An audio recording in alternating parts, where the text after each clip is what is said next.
नमस्कार सांग मैंने आपण मानु समस्त मो स्टोरी चैनल स्वागत। चलतु कहानी शुणा कोठा घर झील चाल घर बहुर तृतीय भाग। द्वितीय भाग में आपण मैंने शुणी स्वाति बाहाघर पर ता सासू और ता निज जन्म कला माँ सहित कंपेयर करथाए। ऊपर जाई निजको भिजाई दिए से अंततः 100 थर गाड़ी खाइथिबो।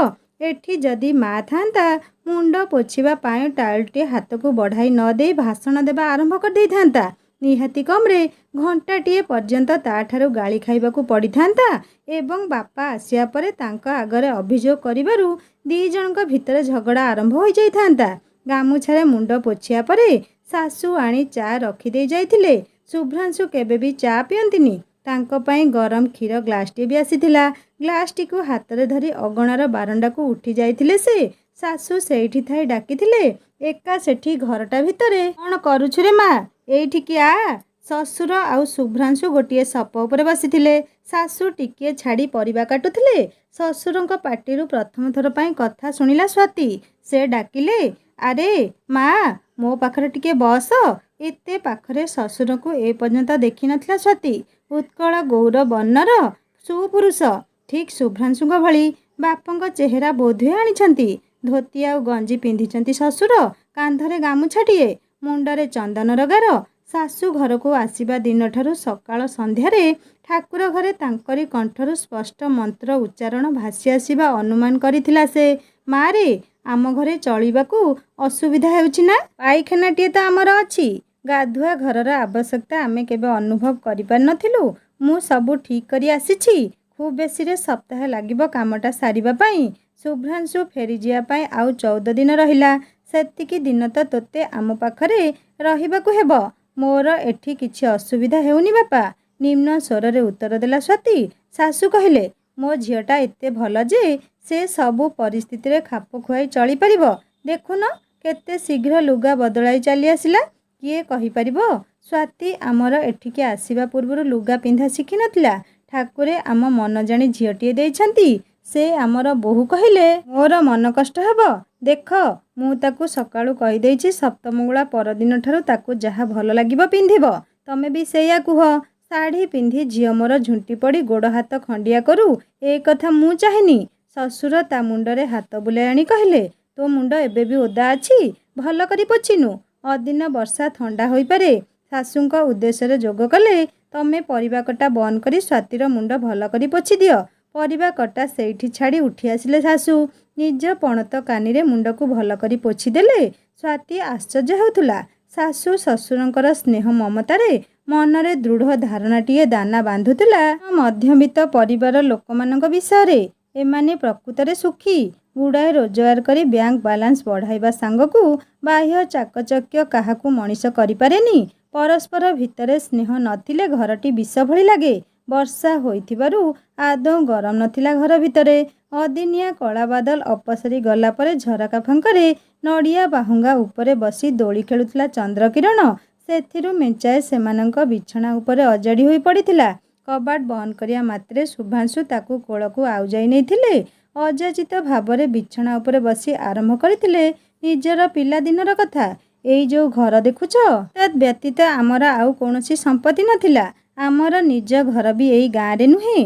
पारादीप पाखरे को गोटे नईकूलिया गाँ थिला आम पूर्व पुरुषंकर भिटामाटी। जेजेआपा शासनी ब्राह्मण थिले। 5 एकर जमी सांगकू गुड़ाए नड़िया गछ आउ तांकर जजमानी गोटे परिवार प्रतिपोषण करिबारे कोनोसी असुविधा हेउ नथिला।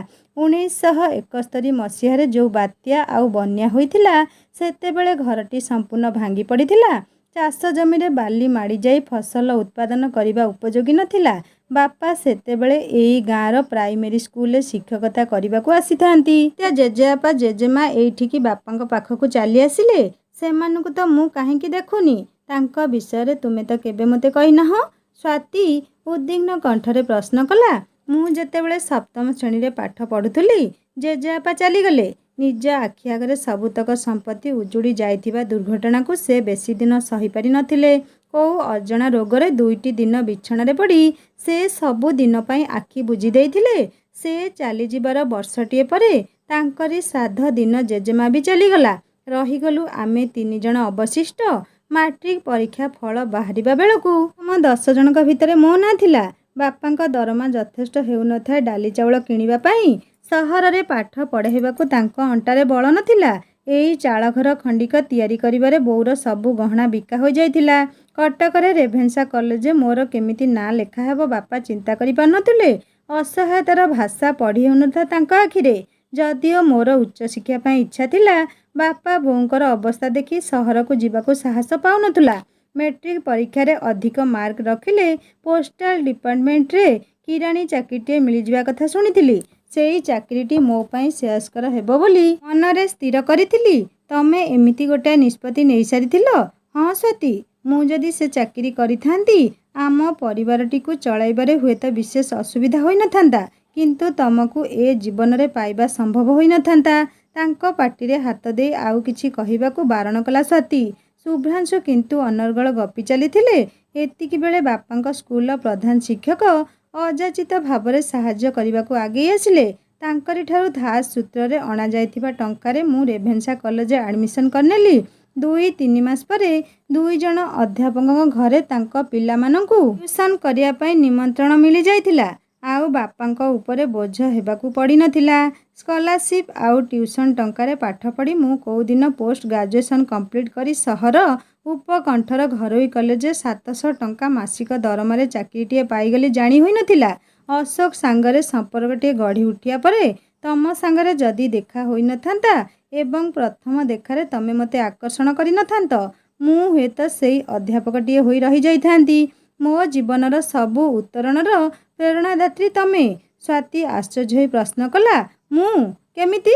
ଥରେ ଅନ୍ୟମନସ୍କ ହୋଇ ତୁମର ଫଟୋଟିକୁ ନିର୍ଦ୍ଦିଷ୍ଟ ଭାବରେ ଚାହିଁ ରହିଥିଲି। ଅଶୋକ ଯେ ମୋ ଭାବାନ୍ତରକୁ ଅନେକ ସମୟରୁ ଲକ୍ଷ୍ୟ କରୁଛି ଜାଣିପାରିନଥିଲି। ଆଉ କିଏ ହୋଇଥିଲେ ମୋର ଏ ଅନଧିକାର ଚର୍ଚ୍ଚାକୁ ସହିପାରିନଥାନ୍ତା। ସେଇଦିନ ଆମ ବନ୍ଧୁତ୍ୱର ପୂର୍ଣ୍ଣଚ୍ଛେଦ ପଡ଼ିଯାଇଥାନ୍ତା। ଅଶୋକ କିନ୍ତୁ ମୋତେ ପ୍ରକୃତରେ ଭଲ ପାଏ। ଆମ ବନ୍ଧୁତ୍ୱରେ ଆବିଳତାର ପ୍ରଶ୍ନ ନାହିଁ। ସେ ସିଧାସଳଖ ମୋତେ ପ୍ରଶ୍ନ କରିଥିଲା, ମୁଁ ତୁମକୁ ଭଲ ପାଇ ବସିଛି ନା ନାହିଁ? ତା ଆଗରେ ନିଜ ହୃଦୟାଭ୍ୟନ୍ତରରେ ଲୁଚାଇ ରଖିଥିବା କଥାକୁ ବ୍ୟକ୍ତ କରିଥିଲି। କହିଥିଲି, ମୁଁ ଜାଣେ ସ୍ୱାତୀ ପାଇଁ ମୋର ଯୋଗ୍ୟତା ନାହିଁ। ତଥାପି ବାମନ ହୋଇ ଚନ୍ଦ୍ରକୁ ହାତ ବଢ଼ାଇଛି। ସ୍ୱାତୀର ଉତ୍କଣ୍ଠା ବଢ଼ୁଥିଲା। ସେ ଜାଣିବାରେ ପ୍ରଥମ ଦେଖାରେ ଶୁଭ୍ରାଂଶୁ ତାକୁ ଭଲ ଲାଗିଥିଲେ। ତାଙ୍କର ମାର୍ଜିତ ବ୍ୟବହାର ଓ ସୌମ୍ୟ ସୁଦର୍ଶନ ରୂପ ତାକୁ ଆକୃଷ୍ଟ କରିଥିଲା ଏବଂ ତା ପାଇଁ ମା ଯେତେବେଳେ ପାତ୍ର ଖୋଜିବା ଆରମ୍ଭ କରିଥିଲେ, ନିଜ ମନ କଥା କହିବାକୁ ପଶ୍ଚାତ୍ପଦ ହୋଇନଥିଲା। ସେ ଜାଣିନଥିଲା ଯେ ଶୁଭ୍ରାଂଶୁ ତାକୁ ଅନେକ ଦିନରୁ ଭଲ ପାଇ ଆସୁଛନ୍ତି। ଥରଟିଏ ବି ନିଜର ଗୋପନ ଇଚ୍ଛାକୁ ତା ନିକଟରେ ସେ ବ୍ୟକ୍ତ କରିନଥିଲେ। ଯଦିଓ ଅନେକ ଥର ଏକାନ୍ତରେ କଥାବାର୍ତ୍ତା କରିବାକୁ ସୁଯୋଗ ମିଳିଥିଲା। କେବେ କେମିତି ଘର ଭିତରେ ଦେଖାହେଲେ ସେ ହସି ଦେଉଥିଲେ। ବାସ୍ ସେତିକି। ଶୁଭ୍ରାଂଶୁ ପ୍ରଶ୍ନ କଲେ, ତମକୁ ନିଦ ଲାଗିଲାଣି କି? ଏଥର ଶୋଇପଡ଼ିବା। ଅବଶିଷ୍ଟ କଥା କାଲିକି ଥାଉ। ସ୍ୱାତୀ ଆହୁରି ପାଖକୁ ଲାଗି ଆସି ଶୁଭ୍ରାଂଶୁଙ୍କ କୋଳରେ ମୁଣ୍ଡ ରଖି ଶୋଇଯାଇ କହିଲା, ସତରେ ତମେ ମୋତେ ଏତେ ଭଲ ପାଇଥିଲ? ଥରଟିଏ ତ ମନ କଥା କହିପାରିଥାନ୍ତ। ତୁମ ମୁହଁରୁ ସେଇ ପଦଟିଏ ଶୁଣିବା ପାଇଁ ବର୍ଷ ବର୍ଷ ଧରି ଅପେକ୍ଷା କରିବାକୁ ପଡ଼ିଛି। ମୁଁ ଯଦି ନିଜେ ଚେଷ୍ଟା କରିନଥାନ୍ତି, ଜିଦ୍ ଧରିନଥାନ୍ତି ତୁମକୁ ବିବାହ କରିବା ପାଇଁ। ଅଶୋକକୁ ନିଜର ମନ କଥା କହିବା ପରେ ସେ କିଛି ସମୟ ଗୁମସୁମ ହୋଇ ବସି ପଡ଼ିଲି। ମୁଁ ପ୍ରମାଦ ଗଣୁଥିଲି।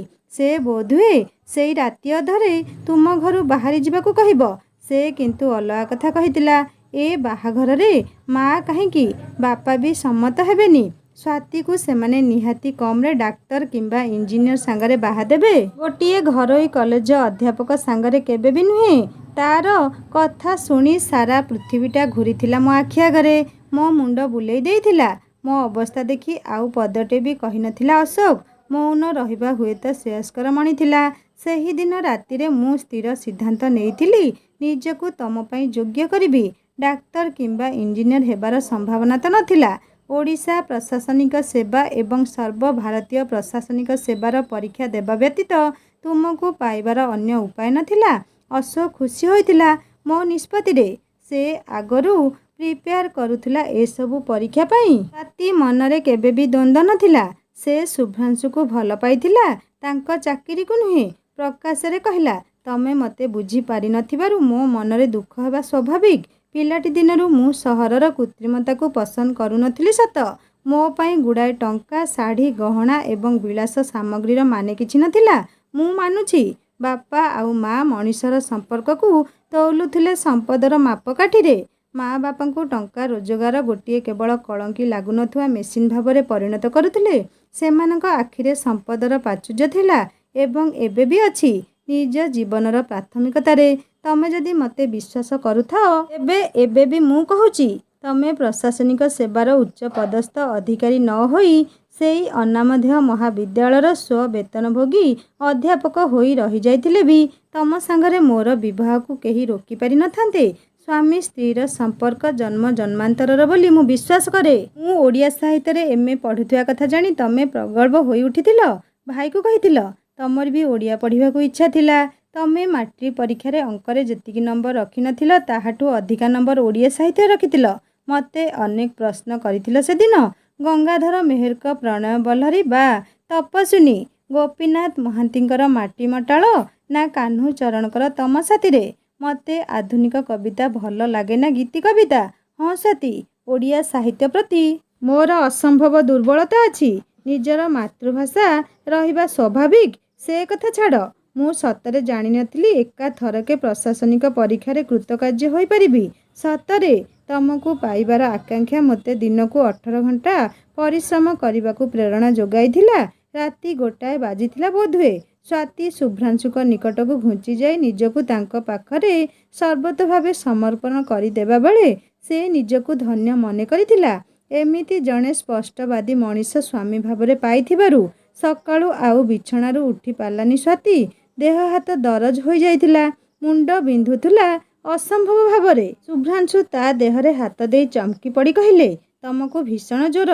କାଲି ଓଦା ହେବାର ଫଳ ଏଇଟା। ଅଦିନ ବର୍ଷା ଦେହରେ ଗଲାନି। ଚଦର ଘୋଡ଼େଇ ଦେଇ ବ୍ରିଫକେସ୍ରୁ ଥର୍ମୋମିଟର ବାହାର କଲେ ଶୁଭ୍ରାଂଶୁ। 103 ଡିଗ୍ରୀ ଜ୍ୱର। ଫ୍ଲୁ ବ୍ୟତୀତ ଅନ୍ୟ କିଛି ହୋଇନପାରେ। ତାଙ୍କ ପାଟିରେ ଶାଶୁ ଆଉ ଶ୍ୱଶୁର ଏକା ସାଙ୍ଗରେ ଘର ଭିତରକୁ ପଶି ଆସିଲେ। ସ୍ୱାତୀକୁ ଜ୍ୱର ହୋଇଥିବା ଜାଣି ବିବ୍ରତ ହୋଇପଡ଼ିଲେ ଶାଶୁ। ଦେହରେ ହାତ ଦେଇ କହିଲେ, ତାତିରେ ଖଇ ଫୁଟୁଛି, ଶୀଘ୍ର ପାଣି ଗିନାଏ ନେଇ ଆସେ। ପାଣି ପଟି ଦେବାକୁ ହେବ। ମାରେ, ମୁଣ୍ଡ ବିନ୍ଧୁଛି କି? ସମ୍ମତି ସୂଚକ ମୁଣ୍ଡ ହଲେଇଲା ସ୍ୱାତୀ। ତାକୁ ବର୍ଷରେ ଥରେ ଦିଥର ଏମିତି ଜ୍ୱର ହୁଏ। ଜ୍ୱର ଆସେ ଘରକୁ। ଔଷଧ ଖାଇଲେ ଦିନେ 2 ଦିନରେ ଝାଳ ବୋହି ଜ୍ୱର ଛାଡ଼ିଯାଏ ଦେହରୁ। ଘରେ ବାପା ମା କେବେ ଏମିତି ବ୍ୟସ୍ତ ହେବାର ସେ ଦେଖିନି। ରୁଟି କିମ୍ବା ଭାତ ଖାଇବାକୁ ସେ ଇଚ୍ଛା କରେନି ବୋଲି ତା ପାଇଁ ସେଇ କେଇଦିନ ସୁପ୍ ତିଆରି ହୁଏ। ମାର ଡରରେ ଇଚ୍ଛା ନଥିଲେ ବି ବାଧ୍ୟ ହୋଇ ସେତିକି ପିଇଦିଏ ସେ। ଶାଶୁ ତା ଖଟ ଦାଢ଼ରେ ବସି ମୁଣ୍ଡରେ ପାଣିପଟି ଦେବା ଆରମ୍ଭ କଲେ ଆଉ ଶ୍ୱଶୁରଙ୍କୁ ଡାକ୍ତର ଡାକି ଆଣିବାକୁ ତାଗିଦା କଲେ। ସେ ଜାଣିଥିଲା ଘର ପାଖରୁ ପ୍ରାଇମେରୀ ହେଲ୍ଥ ସେଣ୍ଟର ଦୂରତା 5 କିଲୋମିଟର। ଏତେଗୁଡ଼ା ବାଟ ଶ୍ୱଶୁରଙ୍କୁ ସାଇକେଲରେ ଯିବାକୁ ହେବ। ସେ ସମସ୍ତଙ୍କୁ ବ୍ୟସ୍ତ ନ ହେବା ପାଇଁ ଅନୁରୋଧ କରି କହିଲା, ବୋଉ, ଆପଣ ବ୍ୟସ୍ତ ହୁଅନ୍ତୁନି। ମୋତେ ସାମାନ୍ୟ ଥଣ୍ଡା ଜ୍ୱର ହୋଇଛି। ଦିନେ 2 ଦିନରେ ଛାଡ଼ିଯିବ। ମୋ ବ୍ୟାଗରେ ଜ୍ୱର ଆଉ ଝାଡ଼ାର ଔଷଧ ଅଛି। ସେଥିରୁ 2ଟା ଲେଖାଏଁ ବଟିକା 2 ଦିନ ଖାଇଦେଲେ ଜ୍ୱର ଆପେ ଛାଡ଼ିଯିବ। ଡାକ୍ତରଙ୍କୁ ଡାକିଲେ ସେ ଏକା ଔଷଧ ଦେବେ। ଶାଶୁ ବିରକ୍ତ ହେଲେ ଶ୍ୱଶୁରଙ୍କ ଉପରେ। ସେଠି ଖୁଣ୍ଟଟାଏ ପରି ଠିଆ ହୋଇ ପିଲାଟାର କଥା କାହିଁକି ଶୁଣୁଛ କହିଲ? ଶୀଘ୍ର ଯାଅ। 10ଟା ବାଜିଗଲେ ଡାକ୍ତର ବାବୁ ଆଉ ଏଠିକି ଆସିବେନି। ଡାକ୍ତରଖାନାକୁ ଲୋକ ଆସିଯିବେ। ତୁମେ ଶୀଘ୍ର ଯାଇ ଡାକି ଆଣ। ଚୁପଚାପ ଶୋଇ ରହିବା ବ୍ୟତୀତ ସ୍ୱାତୀର ଅନ୍ୟ କୌଣସି ଉପାୟ ନଥିଲା। ହାତ ଯୋଡ଼ି କାକୁତି ମିନତି କରିବା ସତ୍ତ୍ୱେ ତୁ ତା ବିଛଣା ପାଖରେ ଉଠି ନଥିଲେ। ତା ଗୋଡ଼ ହାତ ଘଷି ଦେଇଥିଲେ ନିଜ ହାତରେ। ଜ୍ୱର ହେଲେ ସ୍ୱାତୀ ସୁପ୍ ବ୍ୟତୀତ ଅନ୍ୟ କିଛି ଖାଉନଥିଲା। ଶାଶୁ ବାଧ୍ୟ କରି ଶାଗୁ ପିଆଇ ଦେଲେ। ବାଧ୍ୟ ପିଲାଟିଏ ପରି କୌଣସି ଆପତ୍ତି ନ କରି ପିଇ ଦେଇଥିଲା ସେ। ଦିନ 9ଟା ବେଳକୁ ଡାକ୍ତର ଜଣକ ଆସି ପହଞ୍ଚିଲେ। ପରୀକ୍ଷା ନିରୀକ୍ଷା କରିବା ପରେ ମତ ଦେଇଥିଲେ ଥଣ୍ଡା ଜ୍ୱର ଦିନେ 2 ଦିନରେ ଛାଡ଼ିଯିବ। ଯୋଉ ଔଷଧ ଲେଖିଲେ ସ୍ୱାତୀର ଭ୍ୟାନିଟି ବ୍ୟାଗରେ ଥିଲା। ସନ୍ଧ୍ୟା ବେଳକୁ ଭଲ ଲାଗୁଥିଲା। ମୁଣ୍ଡ ବିନ୍ଧା କମି ଯାଇଥିଲା। ଔଷଧ ଖାଇବା ପରେ ଦେହ ହାତରେ ଆଉ ଦରଜ ନଥିଲା। ବିଛଣାରୁ ଉଠି ବସିଥିଲା ସ୍ୱାତୀ। ସେ ଲକ୍ଷ୍ୟ କରିଥିଲା ତା ଦେହ ଖରାପ ହୋଇଥିବାରୁ କାହାରି ମନରେ ସୁଖ ନାହିଁ। ସମସ୍ତେ ଠିକ୍ ସମୟରେ ଖାଉଛନ୍ତି କି ନାହିଁ କେଜାଣି। ଶୁଭ୍ରାଂଶୁ ଦିନସାରା ଘରୁ ବାହାରକୁ ଯାଇନାହାନ୍ତି। ପଡ଼ିଶା ଘରର ଲୋକଙ୍କର ଯିବା ଆସିବା ଲାଗି ରହିଛି। ସମସ୍ତେ ତା ପାଇଁ ବ୍ୟସ୍ତ। ଅଥଚ ତାକୁ ଯେତେଥର ଜ୍ୱର ହୋଇଛି ବାପା ଦିନଟିଏ ବି ଅଫିସ ବନ୍ଦ କରି ତା ପାଖରେ ବସି ରହିନାହାନ୍ତି। ମା ତା କାମରେ ବ୍ୟସ୍ତ ରହି ମଝିରେ ମଝିରେ ଦେହ କଥା ବୁଝି ଯାଇଛି। ଥରଟିଏ ପାଖରେ ବସି ମୁଣ୍ଡ ଆଉଁସି ଦେଇନି। ପାଣିପଟି ଦେବା ଦରକାର ହେଲେ ଚାକରାଣୀ ଦେଇଛି। ତା ପାଇଁ ସବୁଥର ସୁପ୍ ତିଆରି କରି ପାଖରେ ବସି ବାଧ୍ୟ କରି ପିଆଇଛି ସେଇ ଚାକରାଣୀ। ପିଲାଦିନର କଥା ମନେ ପଡ଼ିଲା ତାର। ପ୍ରାଚୁର୍ଯ୍ୟର ଅଭାବ ନଥିଲା ତାଙ୍କର ପରିବାରଟିରେ। ବାପା କ୍ରମେ ଉପର ପାହାଚକୁ ଉଠୁଥିଲେ ନିଜ ଚାକିରିରେ। ତାଙ୍କ ବିଭାଗରେ ଥରେ ଇଞ୍ଜିନିୟର ଚାକିରିଟିଏ କଲା ପରେ ସଫଳତା କୁଆଡ଼େ ହାତ ପାହାନ୍ତାରେ ଥାଏ। ମା'ର ଅଧ୍ୟାପିକା ଚାକିରିଟି ଅବସର ବିନୋଦନ କଲା ଭଳି। ଦିନକୁ ଖୁବ୍ ବେଶୀରେ ଗୋଟାଏ ଦି'ଟା କ୍ଲାସ୍। ସେଇଥିପାଇଁ ଘରେ ପାଠ ପଢ଼ି ନିଜେ ପ୍ରସ୍ତୁତ ହେବା କେବେ ଦେଖିନି ସ୍ୱାତୀ। ସେ ନୀରବରେ ଲକ୍ଷ୍ୟ କରିଛି ଏତେ ପ୍ରାଚୁର୍ଯ୍ୟ ସତ୍ତ୍ୱେ ଗୋଟାଏ ଅଭାବବୋଧ ଘେରି ରହିଛି ପରିବାରଟିକୁ। ବାପାଙ୍କ ମନରେ ଅଜସ୍ର ସମ୍ପତ୍ତି ଠୁଳ କରିବାର ଆଶା କ୍ରମେ ଜଘନ୍ୟ ରୂପ ନେଇଛି ମା'ର ପ୍ରରୋଚନାରେ। ନିଜର ସମ୍ପତ୍ତିକୁ କେମିତି ଏବଂ କେଉଁ ଉପାୟରେ ବହୁଗୁଣିତ କରିହେବ ସେ ବିଷୟରେ ବାପା ମା'ଙ୍କ ନିଭୃତ ଆଲୋଚନା କେବେ କେମିତି ତା କାନରେ ପଡ଼ୁଥିଲା। ରାତ୍ରିର ନିଷିଦ୍ଧ ପ୍ରହରରେ ସେ ବୁଝିପାରୁଥିଲା ବାପା ମା ତାର ଢେର ଅର୍ଥ ସଞ୍ଚୟ କରୁଛନ୍ତି, ଯାହା ତାଙ୍କର ରୋଜଗାର ତୁଳନାରେ ଅନେକ ବେଶୀ। ବାପା ମା ଏକମାତ୍ର ଭାଇ ଏବଂ ତାକୁ ନେଇ ଛୋଟ ପରିବାରଟିରେ ଏତେ ଅର୍ଥର ଆବଶ୍ୟକତା କ'ଣ ହୋଇପାରେ? ଏ କଥା ଚିନ୍ତା କରି ବୁଝିବାର ବୟସ ହୋଇନଥିଲା ସେତେବେଳେ। କଲେଜରେ ନାଁ ଲେଖାଇବା ପରଦିନ ଭାଇ ପାଇଁ ସ୍କୁଟରଟିଏ କିଣା ହୋଇଥିଲା। ହାତ ଖର୍ଚ୍ଚ ପାଇଁ ମା ତାକୁ ପ୍ରତି ମାସରେ କେତେ ଯେ ଟଙ୍କା ଦେଉଥିଲା ତାର ହିସାବ ଲେଖା ହେଉନଥିଲା। ଭାଇ ଯେ ସେମାନଙ୍କୁ ଲୁଚାଇ ସିଗାରେଟ୍ ଟାଣୁଛି ଏବଂ ସାଙ୍ଗମାନଙ୍କ ସହ ମିଶି କ୍ଲାସ୍ ବନ୍ଦ କରି ସିନେମା ଯାଉଛି, ଏସବୁ ବୁଝିବାକୁ ବାପା ମା'ଙ୍କର ସମୟ କିମ୍ବା ଆଗ୍ରହ ନଥିଲା। ଅନେକ ଥର ଭାବିଥିଲା ଭାଇର କୀର୍ତ୍ତିକଳାପ ସେମାନଙ୍କ ଆଗରେ କହିଦେବା ପାଇଁ। ପର ମୁହୂର୍ତ୍ତରେ ମନ ପରିବର୍ତ୍ତନ ହୋଇଛି। ବାପା ମା'ଙ୍କୁ ଏକଥା କହି ଲାଭ ବା କ'ଣ? ସେ ପ୍ରତ୍ୟେକ ଦିନ ଦେଖିଛି ବିଳମ୍ବିତ ରାତ୍ରିରେ ଅଫିସରୁ ଫେରିବା ପରେ ସିଗାରେଟ୍ ଟାଣିବା ସଙ୍ଗେ ସଙ୍ଗେ ସମସ୍ତଙ୍କ ଆଗରେ ବୋତଲ ଆଉ ଗ୍ଲାସ୍ ଧରି ବସିଯାଇଛନ୍ତି ବାପା। ମା ତାଙ୍କ ବ୍ରିଫକେସ୍ରୁ ବାହାର କରି ରଖୁଛି ସେଦିନର ରୋଜଗାର ଟଙ୍କାତକ। ଭାଇ ଯେ ସେମାନଙ୍କର ପଦାଙ୍କ ଅନୁକରଣ କରିନଥାନ୍ତା କିଏ କହିଥାନ୍ତା? କୋଉ ଶୁଭ ମୁହୂର୍ତ୍ତରେ କେଜାଣି ଶୁଭ୍ରାଂଶୁଙ୍କ ସାଙ୍ଗରେ ବନ୍ଧୁତ୍ୱ ଗଢ଼ି ଉଠିଲା ତାର ଏବଂ ସେ କ୍ରମେ ସିଗାରେଟ୍ ଟାଣିବା ବି ଛାଡ଼ିଦେଲା। ଗୁଲି ଖଟି ଆଉ ସିନେମା ଦେଖା ଛାଡ଼ି ପାଠ ପଢ଼ାରେ ମନ ଦେଲା ଏବଂ କଲେଜ ଛୁଟି ହେବା ପରେ ସିଧା ଘରକୁ ଫେରିବା ଆରମ୍ଭ କଲା। ସପ୍ତାହରେ ଥରେ ଦି'ଥର ଶୁଭ୍ରାଂଶୁ ବି ଆସୁଥିଲେ ତା ସାଙ୍ଗରେ। ପାଠ ପଢ଼ା ବ୍ୟତୀତ ଅନ୍ୟ କିଛି ଆଲୋଚନା ସେମାନଙ୍କ ଭିତରେ ହେବାର ସେ କେବେ ଶୁଣି ନଥିଲା। ବାଜେ ସାଙ୍ଗମାନଙ୍କ ସହ ସମୟ କଟାଇ ବାପାଙ୍କ ରୋଜଗାର କିଛି ଅଂଶ ବ୍ୟୟ କରିବା ସତ୍ତ୍ୱେ ଭାଇ କିନ୍ତୁ ଭଲ ପାଠ ପଢ଼ୁଥିଲା। ସ୍କୁଲଠାରୁ କଲେଜ ପର୍ଯ୍ୟନ୍ତ ସବୁବେଳେ କ୍ଲାସରେ ପ୍ରଥମ ହେଉଥିଲା। ବାପା ଅନେକ ସମୟରେ କହୁଥିଲେ, ଅଶୋକ ମୋ ବ୍ରେନ୍ ଆଣିଛି ଅନିମା, ଦେଖିବ ସେ ଦିନେ ବଡ଼ ହାକିମ ହେବ, IAS ପାଇ ଆମ କୁଳ ଉଜ୍ଜ୍ୱଳ କରିବ। ଝିଅଟା ହେଲେ ସେମିତି ହୋଇଥାନ୍ତା।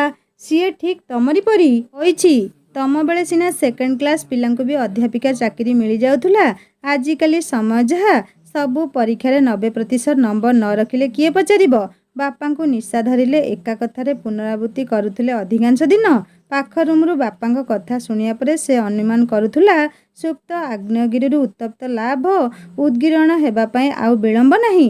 ବାପାଙ୍କର ନିଶାଗ୍ରସ୍ତ ପ୍ରଳାପର ଉତ୍ତର ମା ନିଶ୍ଚୟ ଦେବେ ଏବଂ ତାପରେ ଆରମ୍ଭ ହେବ ଯୁଦ୍ଧ। ତା ଅନୁମାନ ଅଧିକାଂଶ ଦିନ ସତ ହୁଏ।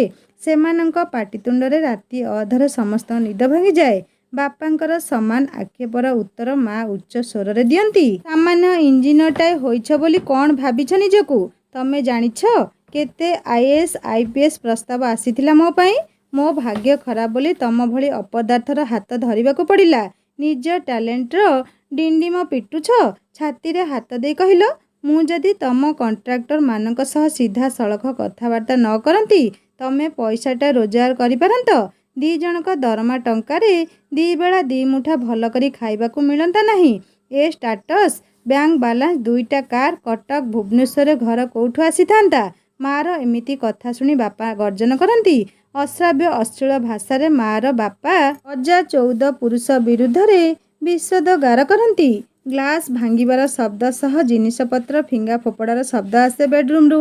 ବାପା ଗୋଟାଏ ତକିଆ ଧରି ଡ୍ରଇଂ ରୁମ୍କୁ ଉଠି ଆସି ସୋଫା ଉପରେ ଶୋଇପଡ଼ନ୍ତି। ମା ଅନେକ ସମୟ ପର୍ଯ୍ୟନ୍ତ ବାପାଙ୍କୁ ଗାଳି ଦେଉଥାନ୍ତି। ସେ ଏକା ପ୍ରକାରର ନାଟକର ଅଭିନୟ ଦେଖି ଆସିଥିଲା ସ୍ୱାତୀ ନିଜର ହେତୁ ହେବା ପରଠାରୁ। ଏକଥା ମଧ୍ୟ ଲକ୍ଷ୍ୟ କରିଥିଲା ରାତିରେ ଏମିତି ଲଙ୍କା କାଣ୍ଡ ହେବା ପରେ ବି ସକାଳୁ ଉଠି ନିତ୍ୟକର୍ମ ସାରି ମା ଯାଉଛନ୍ତି କଲେଜ, ବାପା ଯାଇଛନ୍ତି ଅଫିସକୁ। ରାତ୍ରିର ନିଷିଦ୍ଧ ପହରରେ ସେଦିନର ରୋଜଗାର ଟଙ୍କାର ହିସାବ ହୋଇଛି। ସ୍ୱାତୀ କ୍ରମେ ବୁଝି ପାରିଥିଲା एते टंका तांको घरको अधिकांश दिन आसुची कुआडू? बापा ऑफिसरे थिबा बेले तांको सह संपृक्त लोक माने फाइल धरी माँ पाखकु आसिबार कारण स्पष्ट होई आसीथिला। माँ को सेमाने नोट बिड़ा बढ़ाई देबा देखि थरे से कौतूहलवशत प्रश्न करिथिला सेही कारबार संपर्करे। माँ क्रोधरे फाटी पड़िथिले। आखि दिटा तार असंभव भावे बड़ आउ लाल होई जाइथिला। भविष्यतरे एपरी अनधिकार चर्चा न करिबाकू ताकू सतर्क करि देइथिले। थरे एमिति एक नाटकरे अभिनय परे माँ बापांकर सबु आक्षेपकू हजम करि देइथिले। सहज सुररे बापांकू कहिथिले, देख सतरे झीटा आमर भल पाठ पढ़िला नाही, कौनसी प्रकारे पोस्ट ग्रेजुएशन तो करिबो, छि नहेले सेकेंड क्लासटाए पाइबो।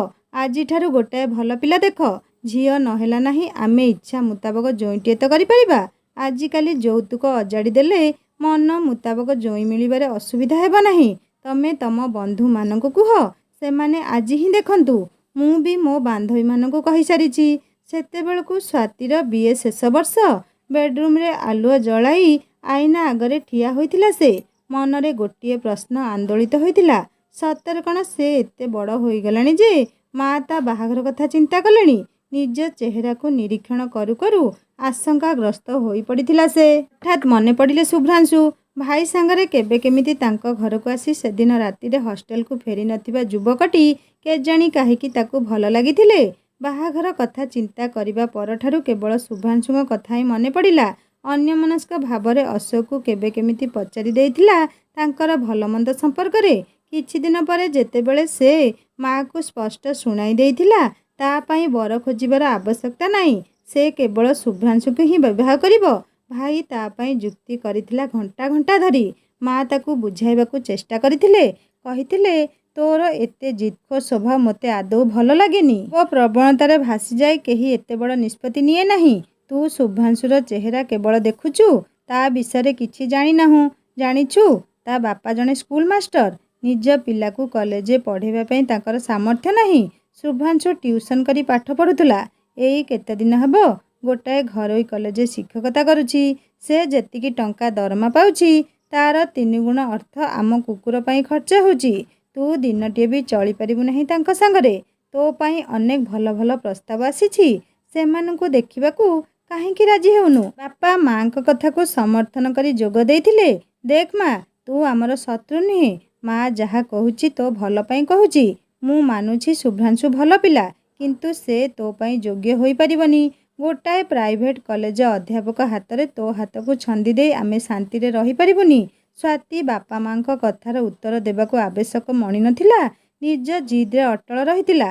शेषरे किछि दिन परे शुभ्रांशु आईएएस पाइथिबा कथा खबर कागजरू पढ़िबा परे माँ निजे बापांकर जणे कॉन्ट्राक्टर हातरे प्रस्ताव पठेइथिला तांको बापा पाखकू। कथाबार्ता परे निर्बंध तारीख ठीक होइतिला। आनुष्ठानिक भावरे विवाह स्थिर करबा निमंते शुभ्रांशुଙ୍କ बापा आसी पहुंचीथिले गाँरू। भाभी ससुरଙ୍କ पाद छुईला बेलकू से कोलेई नैथिले स्वाति को। पाखरे बसाई स्नेहपूर्ण स्वररे पचारिथिले अनेक कथा। ता पाठपढ़ा ठारू आरंभ करी ताकू भल लागुथुवा एवं लागुनथुवा विषय सबू एमिति कि ताकू कोउ खाद्य बेसी भल लागे पचारि बुझिथिले से। निर्बंध होइथिला चंडी मंदिर रे।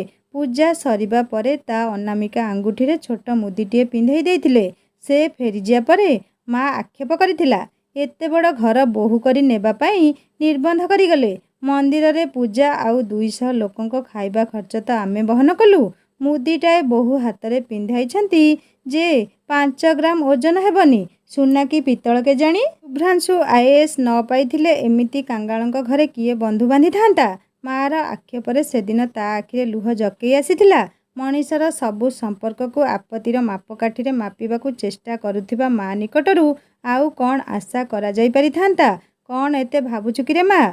ससुर केतेबेले ता आगरे ठिया होइथिले। अप्रस्तुत होई मुंड उपरको ओढ़नाटी को टाणी आनिथिला स्वाति। से कहिले, थाउ माँ, एमिति व्यस्त होई पड़ुछु काहेकि? तू आमर बोहू नुहे रे, तू माँ होई आसीछु आमर। माँ कौन ता बुढ़ा पुआ आउ बोहू निकटरे लाज करे? हे जोर छाड़िलानि ना नाही? ता मुंडरे हाथ दे जोरर प्रकोप अनुभव करबाकू चेष्टा कले ससुर। पर मुहूर्तरे तांको मुहरे हस फुटी उठिला।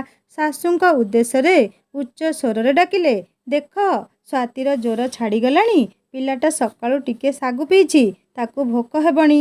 ଦୁନିଆ ଯାକର ଲାଜ ତା ମୁହଁରେ। ସେ କ'ଣ ମନ ଖୋଲି ସବୁ କଥା କହିପାରିବ? ଶୁଭ ବି କୁଆଡ଼େ ଗଲା କେଜାଣି? ସମସ୍ତେ କେମିତି ପିଲାଟାକୁ ଏକା ଛାଡ଼ି ଦେଇ ନିଜ କାମରେ ଲାଗିଛ। ସ୍ୱାତୀକୁ ଲାଗିଲା ତାକୁ ଆଦୌ ଜ୍ୱର ହୋଇନି। ଏତେ ବେଳ ପର୍ଯ୍ୟନ୍ତ କେବଳ ସ୍ୱପ୍ନ ଦେଖୁଥିଲା ସେ। ଗତକାଲି ରାତିରେ ସିନା ଅଦିନିଆ ମେଘଟା ଅହନ୍ତା ସାଜିଲା। ଆଜି ସଞ୍ଜରେ ସେ ଶୁଭ୍ରାଂଶୁଙ୍କ ହାତ ଧରି ଭିଜା ଭିଜା ଜ୍ୟୋତ୍ସ୍ନାକୁ ମନଭରି ଉପଭୋଗ କରିବ। ଶୁଭ୍ରାଂଶୁଙ୍କର ଛୁଟି ସରି ଆସିଥିଲା। ବିବାହ ପରର 15ଟି ଦିନ କେମିତି କଟିଗଲା ଆଦୌ ଜାଣି ହୋଇନଥିଲା।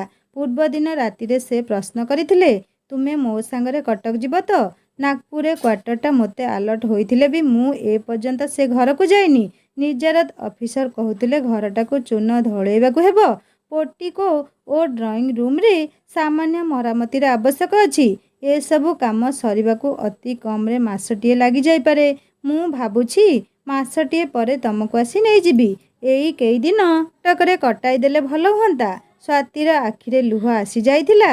ଏତେ ଶୀଘ୍ର ତାଙ୍କୁ ପାଖରୁ ମୁହୂର୍ତ୍ତେ ବି ଅନ୍ତର କରିବାକୁ ମନ ହେଉନଥିଲା। ତାକୁ କଟକରେ ଛାଡ଼ିଦେବା କଥା ଶୁଣିବା ପରେ ତା'ର ଅଭିମାନ କରିବା ସ୍ୱାଭାବିକ।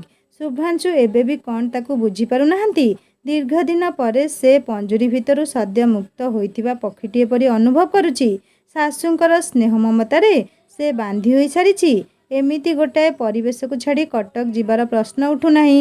ପ୍ରକାଶରେ କହିଲା, ତମେ କ'ଣ ଭାବୁଛ ମୁଁ ଏଠି ଚଳିପାରିବିନି?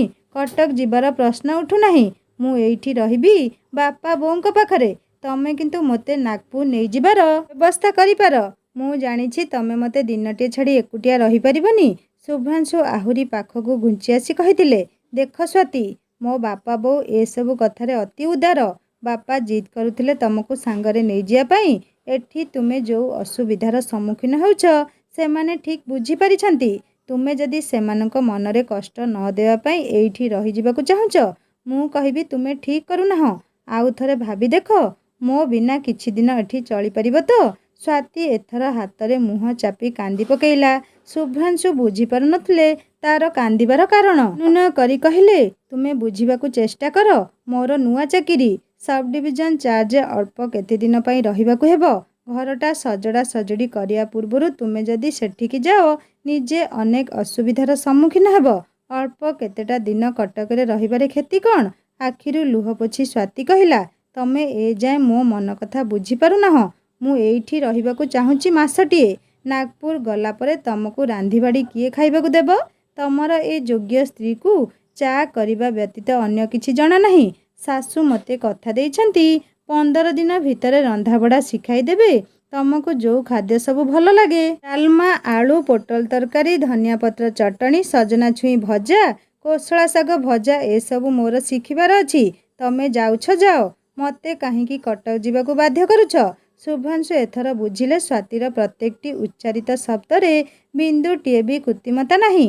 ସେ ଚାହୁଁଛି ଗାଁରେ କିଛି ଦିନ ବାପା ବୋଉଙ୍କ ପାଖରେ ରହିଯିବାକୁ। ତା'ର ଇଚ୍ଛା ବିରୁଦ୍ଧରେ ଯାଇ ସେ ତା' ମନରେ କଷ୍ଟ ଦେବେ ନାହିଁ। କଟକ ଯିବାର ଆଉ କୌଣସି ପ୍ରଶ୍ନ ଉଠିନଥିଲା। ଶାଶୁ ଶ୍ୱଶୁର ବି ଚୁପ୍ ରହିଥିଲେ। ଶୁଭ୍ରାଂଶୁ ନାଗପୁର ଯିବା ପାଇଁ ବିଦାୟ ନେବା ବେଳକୁ ଆଖିର ଲୁହକୁ ଗୋପନ କରିବାକୁ ଚେଷ୍ଟା କରିବା ସତ୍ତ୍ୱେ କୋହର ଉଚ୍ଛ୍ୱାସକୁ ରୋକି ପାରିନଥିଲା ସ୍ୱାତୀ। ଶୁଭ୍ରାଂଶୁ ମୁହଁରେ ବି ଫୁଟି ଉଠିଥିଲା ଥମ୍ଥମ୍ ଭାବ। ଗ୍ରାମ ଦେବତୀଙ୍କ ମନ୍ଦିର ପର୍ଯ୍ୟନ୍ତ ଶାଶୁ ଶ୍ୱଶୁର ସାଙ୍ଗରେ ଶୁଭ୍ରାଂଶୁଙ୍କୁ ବିଦାୟ ଦେବାକୁ ଯାଇଥିଲା ସେ। ଫେରିବା ବେଳେ ବାରମ୍ବାର ଶାଶୁ ଲକ୍ଷ୍ୟ କରୁଥିଲେ ତା' ମୁହଁକୁ। ଘରେ ପହଞ୍ଚିବା ପରେ ବେଡ୍ରୁମ୍ ଭିତରେ ବିଛଣାରେ ଲୋଟି ପଡ଼ି କାନ୍ଦି ପକାଇଲା ସ୍ୱାତୀ। ତା' ମନ କଥା ବୁଝି ଦିନସାରା ତା' ପାଖ ଛାଡ଼ି ନଥିଲେ ଶାଶୁ। ରୋଷେଇ କଲାବେଳେ ବି ତାକୁ ସାଙ୍ଗରେ ନେଇଥିଲେ ରୋଷେଇ ଘରକୁ। ପାଖରେ ଠିଆ ହୋଇ କିପରି ତରକାରୀ କରିବାକୁ ହୁଏ ଦେଖେଇ ଦେଇଥିଲେ। ମଧ୍ୟାହ୍ନ ଭୋଜନ ପରେ ସାଇ ପଡ଼ିଶାରୁ ଲେଖାଯୋଖା ନଣନ୍ଦ ଭାଉଜମାନେ ଆସି ପହଞ୍ଚିଲେ। ଆରମ୍ଭ ହୋଇଯାଇଥିଲା ଥଟ୍ଟା ମଜା। ଶୁଭ୍ରାଂଶୁଙ୍କ ଆବର୍ତ୍ତମାନରେ ତାକୁ କେମିତି ଲାଗୁଛି? ସମସ୍ତଙ୍କ ମୁହଁରେ ସେଇ ପ୍ରଶ୍ନ ସାଙ୍ଗକୁ ଆଖିରେ ଥିଲା ଦୁଷ୍ଟାମି। ଯୋଉ କେତେଦିନ ସେ ଗାଁରେ ରହିବ ତାକୁ ସମସ୍ତଙ୍କୁ ଘର ବୁଲାଇବା ସାଙ୍ଗରେ ନିଘଞ୍ଚ ଆମ୍ବ ତୋଟା, ଅନତି ଦୂରରେ ଥିବା ସର୍ପିଳ କେନାଲ ବନ୍ଧ, ପଦ୍ମ ପୋଖରୀ ପ୍ରଭୃତି ଦେଖାଇବାର ପ୍ରତିଶ୍ରୁତି ପାଇ ସେ ଆମୋଦିତ ହୋଇଯାଇଥିଲା। ସନ୍ଧ୍ୟା ବେଳକୁ ସପ୍ତମରେ ପଢ଼ୁଥିବା କୋଉ ଲେଖାଯୋଖା ଦିଅର ସାହିତ୍ୟ ବହିଟିକୁ ଆଣି ତା' ଆଗରେ ବସି ପଢ଼ି କହୁଥିଲା, ଏଇ ପଦ୍ୟଟିର ସରଳାର୍ଥଟା ବୁଝେଇ ଦିଅନ୍ତୁ ଭାଉଜ। ଆମ ସ୍କୁଲରେ ଯାହା ପଢ଼ା ହୋଇଛି ମୋ ମୁଣ୍ଡରେ କିଛି ପଶୁନି।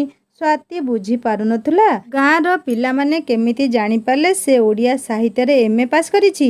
ସୌଜନ୍ୟ ଦୃଷ୍ଟିରୁ ନାଗପୁର ଯିବା ପୂର୍ବରୁ ଶାଶୁ ଶ୍ୱଶୁରଙ୍କୁ ଜଣାଇ ଦେବାଟା ଉଚିତ ମନେ କରିଥିଲେ ଶୁଭ୍ରାଂଶୁ। କଲିଂ ବେଲ୍ର ଶବ୍ଦ ଶୁଣି ପିଅନ କବାଟ ଖୋଲିଥିଲା। 8ଟା ବାଜି ଯାଇଥିଲେ ବି ଶ୍ୱଶୁର ବିଛଣା ଛାଡ଼ି ନଥିଲେ। ଶାଶୁ ବାଥରୁମରେ ଥିବାର ସମ୍ବାଦ ମିଳିଥିଲା। ଡ୍ରଇଂ ରୁମ୍ରେ ଅପେକ୍ଷା କରିବାକୁ ପଡ଼ିଲା ତାଙ୍କୁ। ବୋଧହୁଏ ପ୍ରସାଧନ ସରିବା ପରେ ଡ୍ରଇଂ ରୁମ୍କୁ ଆସିଲେ ଶାଶୁ। ତାଙ୍କୁ ଏକା ଦେଖି ପ୍ରଶ୍ନ କଲେ, ତମେ ଏକା ଯେ? ସ୍ୱାତୀ କ'ଣ ଆସିନି କି? ତା ପାଟି ତ କାହିଁ ଶୁଭୁନି? ସେ ଗାଁରେ ରହିଗଲା ବାପା ବୋଉଙ୍କ ପାଖରେ। ମୁଁ ଆଜି ନାଗପୁର ଯାଉଛି। ମାସଟିଏ ପରେ ଆସି ତାକୁ ନେଇଯିବି। ସେ ଗାଁରେ ରହିଗଲା? ତମ ଗାଁରେ? ସେ ବି ମାସଟାଏ ସେଠି ରହିବ? ଆଶ୍ଚର୍ଯ୍ୟ ଓ ବିରକ୍ତିକର ଫେଣ୍ଟା ଫେଣ୍ଟି ସ୍ୱର ଥିଲା ଶାଶୁଙ୍କର। ସେ ପୁଣି ଉଚ୍ଚ ସ୍ୱରରେ କହିଲେ, ହଇଓ, ତମେ ଶୁଣୁଛ ନା ନାହିଁ? ମୁଁ ଜାଣେ ତୁମ ନିଦ ଭାଙ୍ଗି ନଥିବ। ଶୁଭ୍ରାଂଶୁ ଏକା ଆସିଛନ୍ତି। ସ୍ୱାତୀ ରହିଯାଇଛି ଗାଁରେ। ନିଦ ମଳମଳ ଆଖିରେ ବିଛଣାରୁ ଉଠି ଆସିଥିଲେ ଅନିକେତ। ତାଙ୍କ ପ୍ରଶ୍ନ ବାଣରେ ବିଦ୍ଧ ହେଲେ ଶୁଭ୍ରାଂଶୁ। ସ୍ୱାତୀ କାହିଁକି ଆସିଲାନି? ତା ଦେହ ଭଲ ଅଛି ତ? ତମ ଗାଁରେ ସେ ଏକୁଟିଆ ଚଳିବ କେମିତି? ତମର ତାର ଭଲମନ୍ଦ ବିଷୟରେ ଚିନ୍ତା କରିବାଟା ନିହାତି ଦରକାର କି ନାହିଁ? ତାଙ୍କ ପ୍ରଶ୍ନର ଉତ୍ତରକୁ ଅପେକ୍ଷା ନ କରି ମାନେ ଶୁଭ୍ରାଂଶୁ ଶ୍ୱଶୁରଙ୍କର ପ୍ରଶ୍ନର ଉତ୍ତର କ'ଣ ଦେବେ ତାହା ଜାଣିବା ଚତୁର୍ଥ ଭାଗରେ। କାହାଣୀ କେମିତି ଲାଗୁଛି ମୋତେ ନିଶ୍ଚୟ କମେଣ୍ଟ କରି ଜଣାଇବେ।